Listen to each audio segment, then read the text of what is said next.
Hi everybody. So, a lot has happened since our last video, and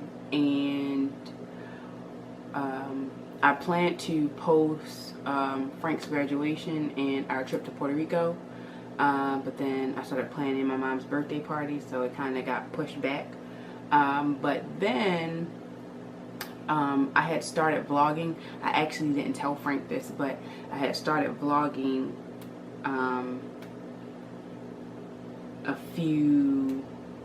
now it's been like a month or over a month ago,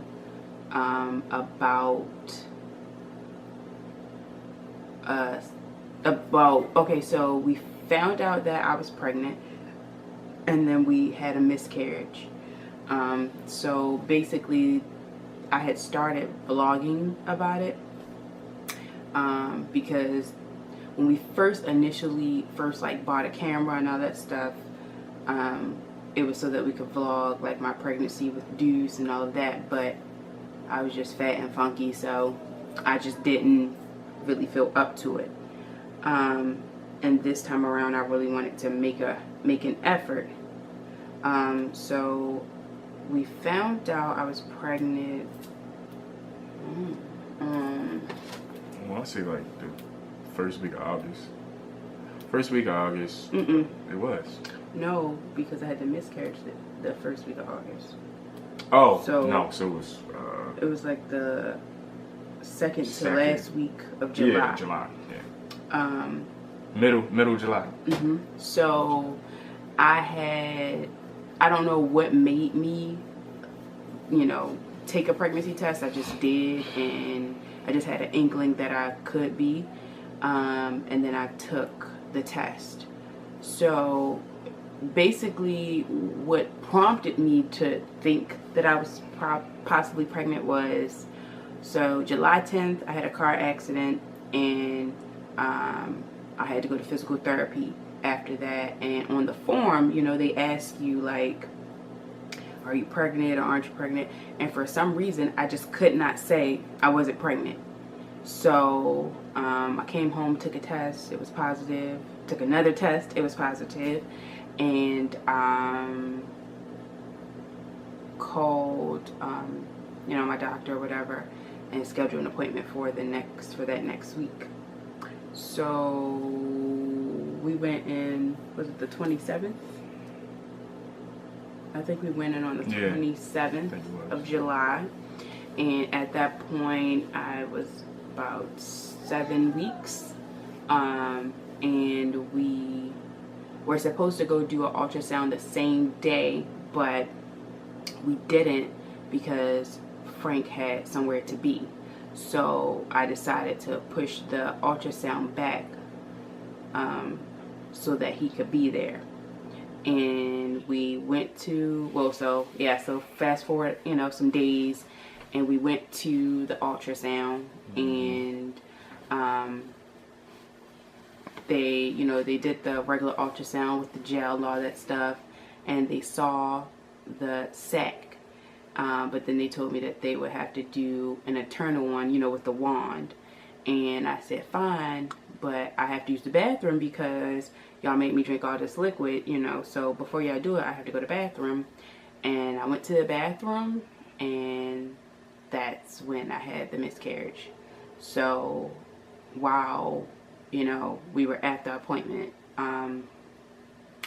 and I started feeling very overwhelmed very quickly, because I'm at the ultrasound place, and I go in the bathroom to use the bathroom, and there's blood and a lot of it. So just to be sure, we still went through with the rest of the ultrasound, and at that point they basically, like, the technician was saying, at that point, like, she couldn't find anything. And so we drove home, and then I called my midwife and told her what was going on, and she told me to go to the emergency room. Went to the emergency room, and by the time they saw me, my pants were like soaked with blood. Like, yeah, so I didn't even sit down the entire time I was there because I was just like, it's gonna look like a massacre. So, I mean, by the time we got to the hospital, I had pretty much had it in my mind, you know, that I had to accept that it was a miscarriage. Like, I just kind of had already, you know, told myself, like, okay, this is what it is, and whatever is happening, I have to be okay with it, and, you know, just deal with it, really. And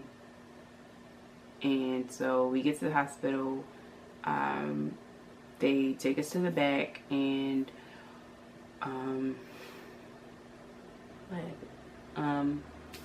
they asked me to, like, urinate in a cup, and That was wicked. the cup was just full of blood. Like, so I'm like, I don't even know how they're gonna test the the urine. Like, it was just full of blood. So they tested it, and from my last appointment until that very moment, my my levels had dropped, like my numbers had dropped. So, you know, when you're pregnant, like your numbers just, you know, continue to like double and go up, go up, go up.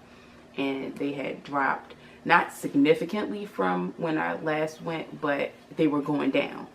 And then they did another ultrasound in the emergency room. They didn't see anything, but of course the test that they did, the blood test and the urine test, came back positive. And so they left the room, and like while they were in there, I felt like I was okay. Even kind of sort of in a good mood. Like the nurse that we had, he was amazing. Like he was just super nice, super encouraging. Like he really just kind of lightened the mood.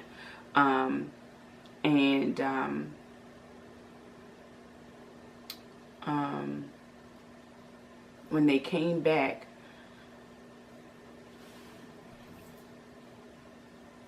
It's okay. It's all right.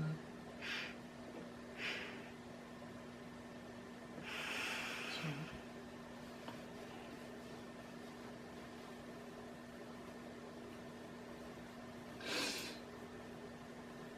right. I'm sorry.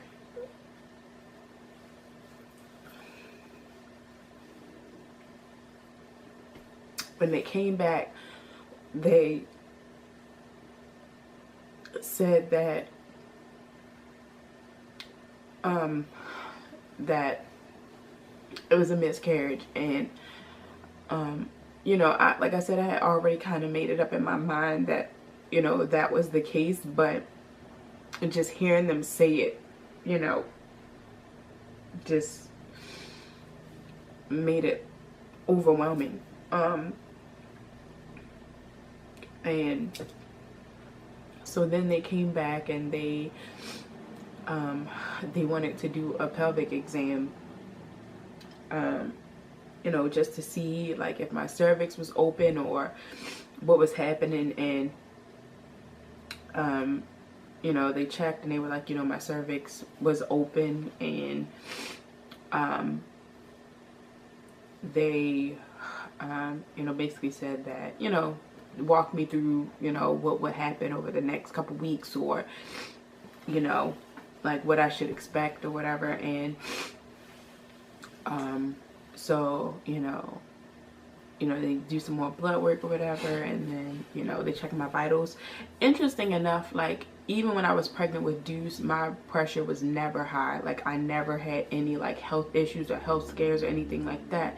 And when the miscarriage was happening, and they took me to triage to do my blood pressure, it was like 160/90, like super high. And I was just like, is this like a, you know, something that happens when you have a miscarriage or whatever? But by the time I had left the hospital, you know, it was normal. And we left, and, you know, you know, I just kept talking about it, you know, talking about, you know, how I was feeling and what I expected, and, you know, just being okay with, you know, whatever God had planned for us. Thank you. And, you know, just trying to be grateful because, you know, we got pregnant with Deuce with no problems. We, you know, didn't have a complicated pregnancy. Even though the end was, you know, long and drawn out, you know, neither one of us had like any health issues or health scares or anything like that. So, you know, I was just, you know, trying to see the light, you know, and not, you know, dwell on the fact that there was a loss, you know, even though it was. And we left. We went to go get some food before we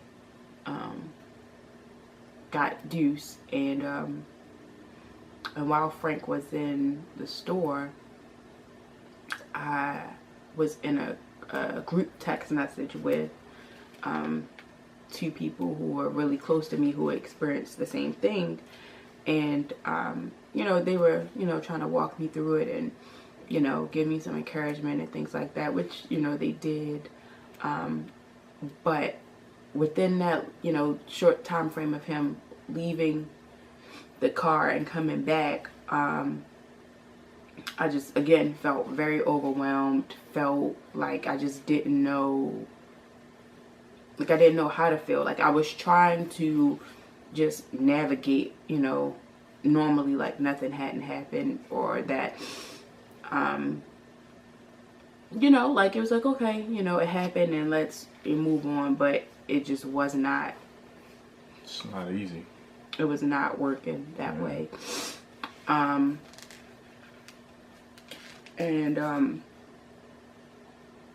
we got home, and I think for the rest of that day it was okay. I think I mean, it just was, you know, we were just kind of navigating as normal, you know. I think when we came in the house and we saw Deuce, you know, we instantly felt better. You know, because he was happy to see us. We were happy to see him. And of course, he's only one, so he doesn't understand the concept of, you know, a baby, or, you know, or that there was a baby. So thankfully that wasn't something that we had to explain to him. But it has been a process.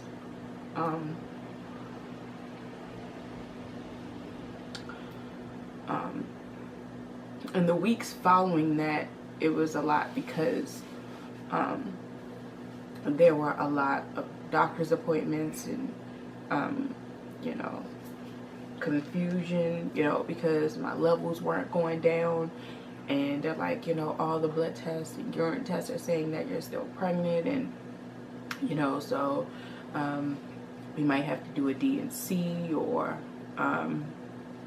you know, but we can't tell you anything for sure. And then around that time I had also started a new job, so I was in an awkward place because I was waiting until our ultrasound before I told my supervisors about it. And, you know, thankfully I pushed it back, because I don't think that would have been news that I would have been able to take on my own, if, you know, if Frank wasn't able to be there. So that happened. The actual miscarriage happened August 3rd. And like literally at the doctor's office. I think the thing that frustrated me about this pregnancy was the fact that you know, Deuce was planned. You know, we were like, you know, we want to have a baby, we're ready to have a baby, let's do it, you know. And, you know, we planned it out.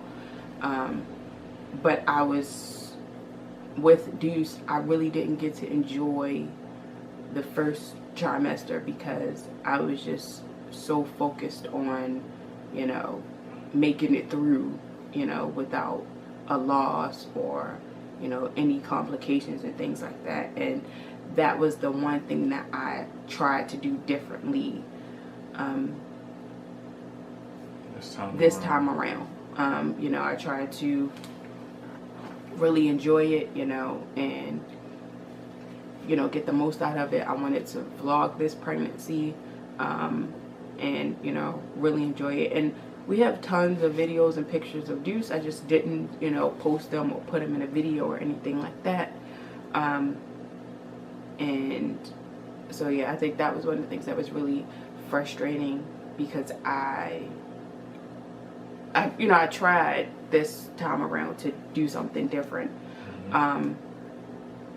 The other thing about it is, you know, when you have a miscarriage, they cannot tell you, you know, for the most part, they can't tell you why it happened or, you know, what was the cause or, you know, why there were complications. The only thing that they, you know, could tell me, you know, not just the doctor in the emergency room, but also my midwife, you know, was that, you know, sometimes your body just rejects it. Like sometimes your body just knows that there's something wrong or that, you know, it's not going to be a good fit and your body just won't accept the pregnancy.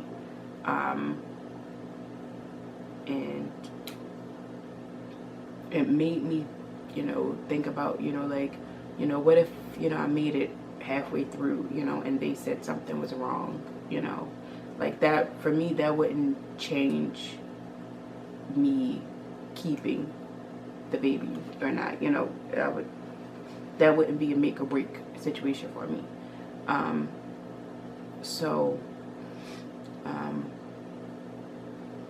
Yeah, it's definitely been difficult and frustrating because, you know, there aren't any answers as to why it happened.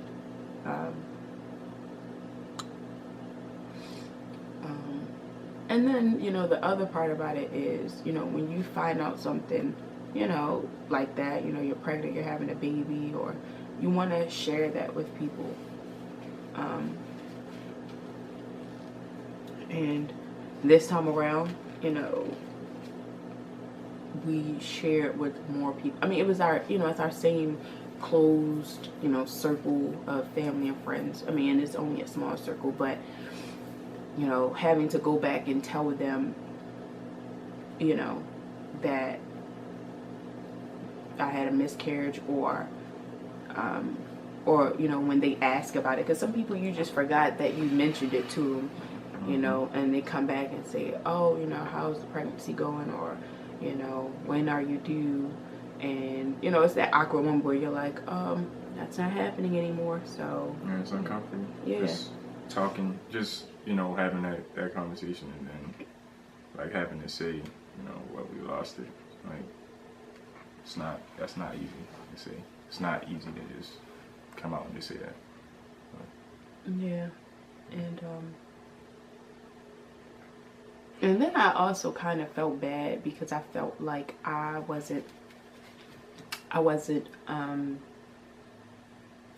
felt like because I wasn't talking about it or grieving, I made it worse for myself. I just made myself sick, basically. A week after, I think it was a week after the miscarriage, one of our friends had a baby shower, and I thought I was okay. I felt fine, but after an hour of being there, I just like lost it. Like, I cried so much that like I was sick. Like, I had a migraine, my stomach hurt, like, and then I felt bad about that because, you know, I didn't know that that was going to be a trigger for me. I didn't know that that was going to, you know, just send me on a whirlwind of, you know, tears and emotions and all of that.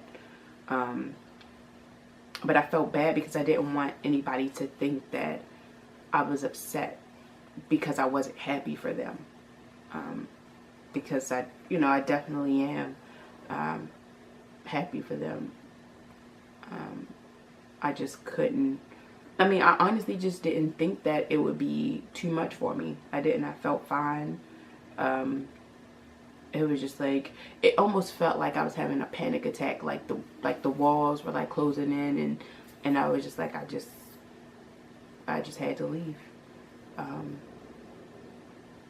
So I mean, it's still a process. Like, sometimes when I get to work, and it's quiet, it's overwhelming because now I have time to be by myself and to think about it and just feel. And I mean, the only way for me to get through it is to just let myself feel it as it comes, you know, feel it as it's happening. And again, some days I'm perfectly fine and, you know, I'm normal, and some days, you know, I think about it and I feel like my whole day has a cloud over it because I just can't, I can't not think about it. However, you know, I'm still able to see the light because, you know, again, you know, there are some people who aren't able to have children at all, who have struggled to even have their first one. So I'm grateful. And I feel like it was a learning experience, you know. I feel like it definitely just kind of, I feel like it brought us closer together. And, you know, it kind of motivated us to do some other things. But, you know, I mean, I don't think I'll ever be over it because it's a loss, you know. But I'm definitely doing better. Doing better with it now.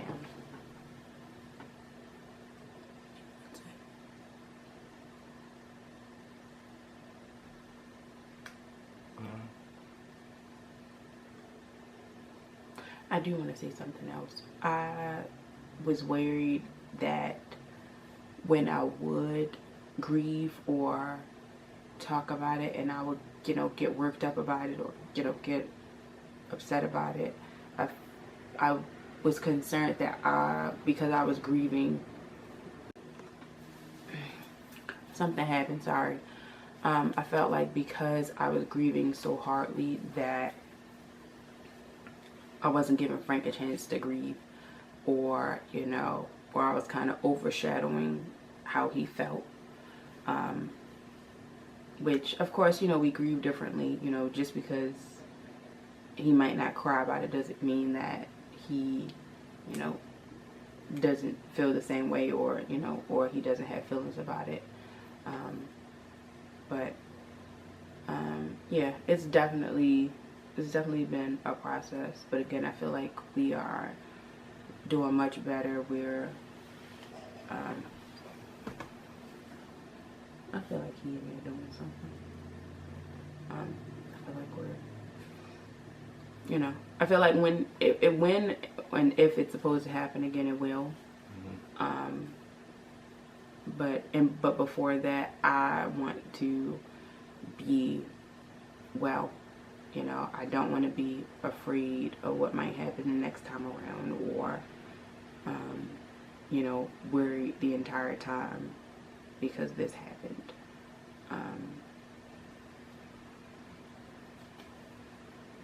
So yeah.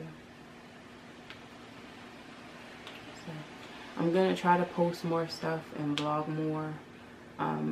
We are working on a lot of different stuff, so just bear with us. And thank you guys for watching.